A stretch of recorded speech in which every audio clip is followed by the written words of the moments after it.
Hello అండి, అందరికీ hi. నేను బాగున్నాను. మీరు ఎలా ఉన్నారో నాకు కామెంట్ బాక్స్లో రాసి చెప్పండి. డైలీ బ్లాగ్ తీయక చాలా రోజులైందండి. ఈరోజు ఫైనల్గా ఒక డైలీ బ్లాగ్ అయితే పెట్టేస్తున్నాను. సో మార్నింగ్ లేచి ఇంటి బయట ఊడ్చి మాప్ పెట్టేసి ముగ్గు అయితే వేస్తున్నాను. ఇది సాటర్డే బ్లాగ్ అండి. సో ముగ్గు చాలా రోజులైంది, అంటే చూపియక, ఇంటి ముందు వేయక కాదు, వీడియోలో చూపియక చాలా రోజులైంది. సో ఇంకా సింపుల్గా ఫస్ట్ ముగ్గునైతే వేసేస్తున్నాను. సో నేను చెప్పాను కదండి డిజైన్స్ ఎక్కువ వస్తాయి అన్నట్టు ఇంకా ఎక్కువ డిజైన్సే వేస్తున్నాను.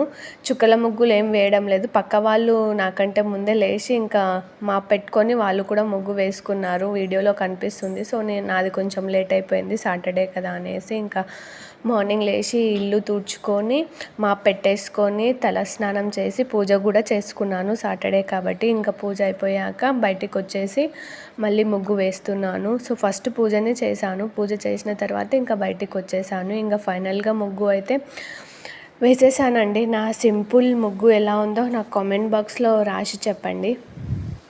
సో ఇది ఇంకా ముగ్గు వేసుకున్నాక చెప్పాను కదండి నేను సాటర్డే బ్లాగ్ అనేసి. సో సాటర్డే పూజ చేసుకున్నాను. ఇంకా పూజది బ్లాగ్ మొత్తం పెట్టలేదు, ఇంకా సింపుల్గా పూజ చేసుకున్నది అది మాత్రమే మీకు చూపిస్తున్నాను. ఇంకా దీపాలు అవి మొత్తం దేవుడికి పూలు పెట్టేసి ఇంకా పూజ చేసేసుకున్నాను. ఇంకా పూజ అయిపోయింది. మార్నింగ్ బ్రేక్ఫాస్ట్కి దోశలు వేసుకొని తినేసాము. ఇంకా మధ్యాహ్నం లంచ్కి క్యాబేజీ కర్రీ, సాంబార్ చేశానండి. మునక్కాడల సాంబార్ చేశాను. నాకు ఈ క్యాబేజీ కట్ చేయడానికి ఒక 15 మినిట్స్ అలా టైం పట్టిందండి. సో క్యాబేజీ ఫ్రై కాబట్టి ఎంత సన్నగా క్యాబేజీ కట్ చేసుకుంటే మనకి అంత టేస్ట్ వస్తుంది. సో క్యాబేజీ కట్ చేయడానికే నాకు చాలా టైం పట్టింది. సో ఇంకా ఆల్మోస్ట్ క్యాబేజీ మొత్తం కట్ చేసినాక ఇంకా క్యాబేజీ బౌల్లో పెట్టేశాను. అంటే ఇంకా స్టవ్ పైన ప్యాన్ పెట్టేసి క్యాబేజీకి సరిపడినంత ఆయిల్ వేసి మొత్తాన్ని క్యాబేజీ నీట్గా కడుక్కొని అందులో వేసేసుకొని ఇంకా స్టవ్ పైన ఆయిల్ పెట్టేసి ఆయిల్లో క్యాబేజీ వేసి ఇంక ఇక్కడ పప్పుని కడుగుతున్నాను. కుక్కర్లో వేసి అవతల క్యాబేజీ ఫ్రై అయ్యేలోపు ఇక్కడ పప్పు కూడా ఉడికిపోతుంది అన్నట్టుగా నార్మల్గా ఇంకా కుక్కర్లో పప్పు వేసి ఆయిల్ పసుపు వేసి పప్పు కుక్కర్లో వేసి విజిల్కి పెట్టేశాను. ఒక 3 విజిల్స్ వచ్చేస్తే ఇంకా మన పప్పు కూడా ఉడికిపోతుంది. అంతలోపు క్యాబేజీ ఫ్రై చేస్తున్నాను కదండి, ఉతల క్యాబేజీ ఫ్రై కలుపుతున్నాను. అవతల పప్పు పెట్టేశాను. ఉతల ఫ్రై అయిపోయేలోపు అవతల పప్పు కూడా ఉడికిపోతుంది. సో సాంబార్కి మనకి చింతపండు నానేయాలి కదండి. సో చింతపండు ఫస్ట్ ఒక 2 టైమ్స్ అలా కడిగేసి ఇంకా కొన్ని వాటర్ పెట్టేసి నానబెట్టడానికి పెట్టేశాను. అవతల క్యాబేజీ ఫ్రై అయ్యేలోపు ఇక్కడ పప్పు ఉడికిపోతుంది, చింతపండు నానిపోతుంది. సో పప్పు అయితే ఆల్మోస్ట్ 5 విజిల్స్ వచ్చేసాయి. ఇంకా పప్పు ఉడికిపోయింది. అంతలోపు క్యాబేజీలో టమాటాలు సన్నగా కట్ చేసుకొని వేసేసాను. ఓన్లీ క్యాబేజీ ఫ్రై అయితే అంత టేస్ట్ ఉండదు. క్యాబేజీలో సన్నగా తరుక్కొని ఇట్లా టమాటాలు ఒక హాఫ్ వరకు క్యాబేజీ ఫ్రై అయిపోయాక అందులోనికి కొంచెం టమాటాలు వేస్తే టేస్ట్ బాగుంటుంది. సో అది కలిపేసి పక్కన పెట్టేశాను. ఇంకా మన పప్పు ఉడికిపోయిందో లేదో చూద్దాము. సో ఆల్మోస్ట్ ఇంకా పప్పు కూడా మొత్తం ఉడికిపోయింది. సో పప్పుని మొత్తం కొంచెం లైట్గా రుబ్బేసుకొని వేరే ప్లేట్లో వేసేసాను. ఇంకా పప్పు కోసం పప్పు సాంబార్ మునక్కాడల సాంబార్ అని చెప్పాను కదండి, దానికోసం అనేసి వెల్లుల్లి మొత్తం ఇలా కచ్చపచ్చాక దంచుకొని పక్కన పెట్టేసుకుంటున్నాను. అదే కుక్కర్ మొత్తం వాటర్ పోసి అందులో వేసేసి ఇంకా కుక్కర్ పెట్టేసి సాంబార్కి సరిపడినంత ఆయిల్ వేసి పోపు వేస్తున్నాను. జీలకర్ర ఆవాలు వేసేసి అందులోనికి కొంచెం ఇంగువ వేస్తున్నాను. అది వేసినట్టు కనిపించడం లేదు కానీ ఇంగువ వేసాను. సో ఇంగువ వేసాక ఇంకా అల్లం వెల్లుల్లి రెబ్బలు వేసేసాను. వెల్లుల్లి రెబ్బలు వేసేసాక ఆనియన్స్ కట్ చేసుకొని పక్కన పెట్టేసుకున్నాను కదండి, అవి అన్నీ రెడీగా. సో ఆనియన్స్ కూడా వేసేసాను. సాంబార్కి సరిపడినంత ఉప్పు వేసుకొని మునక్కాడలు కూడా ఫస్టే నేను అన్నీ ప్రిపేర్ చేసి పక్కన పెట్టేసుకుంటాను. వెల్లుల్లి ఆనియన్స్ ఇవన్నీ కడుక్కొని ప్రిపేర్ చేసుకొని పక్కన పెట్టేసుకుంటాను.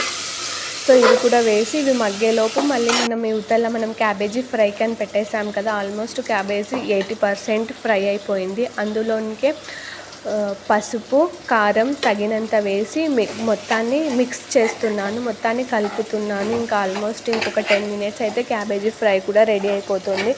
ఈలోపు మనం మళ్ళీ కుక్కర్లో అవతల మనం అవి పెట్టాము కదండి. ఇంకా ఆల్మోస్ట్ క్యాబేజీ మొత్తం అయిపోయింది. 10 మినిట్స్ అయిపోయింది. లాస్ట్ ధనియా పౌడర్ వేసేసాను. సింపుల్గా క్యాబేజీ ఫ్రై అయితే చాలా టేస్ట్ అయిపోయింది. క్యాబేజీ ఫ్రై అయిపోయింది, అది కింద పెట్టేశాను. ఇంకా మునక్కాడలు వేసేసాను అని చెప్పాను కదండి. ఒక 10 మినిట్స్ అలా కొంచెం ఇవి అయిపోయాయి.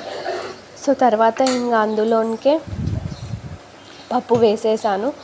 పప్పు వేసేసి ఇంకా మునక్కాడలు ఒక 10 మినిట్స్ అలా మళ్ళీ కొన్ని వాటర్ పోసి అందులోనికే చింతపండు ఎంత అంటే మన టేస్ట్కి సరిపడినంత చింతపండు అందులోనే పిండి పక్కన పెట్టేసుకున్నాను. మొత్తాన్ని ఇంకా మిక్స్ చేస్తున్నాను. సాంబార్ మునక్కాడల సాంబార్ కాబట్టి ఇంకా తగినంత కారము, ఫస్ట్ మనం కొంచెం సాల్ట్ వేసాము. ఇంకా టేస్ట్కి సరిపడినంత ఇంకా కొంచెం సాల్ట్ చూసుకొని సాంబార్లో వేసేసుకోవాలి. మునక్కాడలు మనము చేసుకుంటాం, కానీ మునక్కాడలు మనం పప్పులో అదేంటిది మసాలా పెట్టడం అని అంటారు. అందులోనికి నేను కొంచెం పుదీనా ఆకులు టేస్ట్ కోసం, ఫ్లేవర్ కోసం వేసాను. ఒక 10 మినిట్స్ అలా ఆల్మోస్ట్ ఇంకా సాంబార్ మొత్తం రెడీ అయిపోయింది. 10 మినిట్స్ ఇక ఇలా బాగా మరుగుతుంటే ఆ మునక్కాడల ఫ్లేవర్ అనేది పప్పులోనికి వచ్చేస్తుంది. సో ఇంకా నేను 10 మినిట్స్ అలా మొత్తాన్ని మరగబెట్టేసాను. ఇంకా అయిపోయింది. క్యాబేజీ ఫ్రై చేసేసాను లంచ్కి. ఇంకా మునక్కాడల సాంబార్ చేసేసాను.